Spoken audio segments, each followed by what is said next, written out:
Gentleman from Minnesota. Mr. Speaker, I yield 3 minutes to a real leader on this issue, the gentleman from Arkansas, Mr. Womack. Gentleman from Arkansas is recognized for 3 minutes. Thank you, Mr. Speaker, and I thank the chairman. Mr. Speaker, our framers were visionaries. They had the foresight to not only establish constitutional principles and processes that address the challenges of their day, but that still sustain and guide this country 230 plus years later. Now, I don't think there's any question that this particular government, this federal government, has gotten away from proven and time-tested processes required by our Constitution and has stretched constitutional authority to its limits.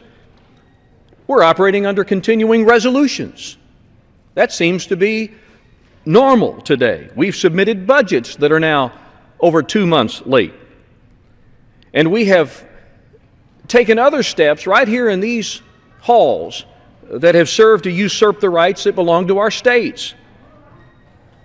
Doing so has left us vulnerable, Mr. Speaker, to rulings like the D.C. Court of Appeals ruling on February 8th that said that the President's recess appointments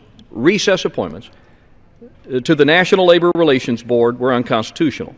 Now, like my friends on the other side of the aisle, and like you, Mr. Speaker, we have all raised our hand and said that we're going to support and defend the Constitution of the United States against all enemies, foreign and domestic, and you know the rest. We've all taken that oath. The Noel Canning decision holds the President's recess appointments are in direct contradiction to what the framers outlined in Article 2, Section 2, Clause 2 of the Constitution. And as a result of the ruling, each decision made by that board since that time has been called into question. Mr. Speaker, I personally don't have anything against the individuals who have been appointed to the NLRB, and it's irrelevant whether I agree or disagree with the board's rulings. My concerns are, and the concern of each and every member of this House should be, the fact that we continually push the limits of our Constitution, the checks and balances outlined in this sacred document. At its best, this Court of Appeals ruling provides uncertainty, and the last thing that this country, this economy needs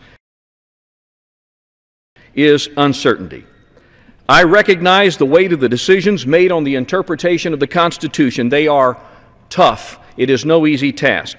And that's why I don't think it's unreasonable to press the pause button on the decisions emanating from this board until we get a final ruling. It is irresponsible, in my strong opinion, not to. That's why I appreciate my friend from Tennessee, Mr. Rowe, for authoring this legislation. I support it wholeheartedly and recommend its passage, and I yield back. Gentleman.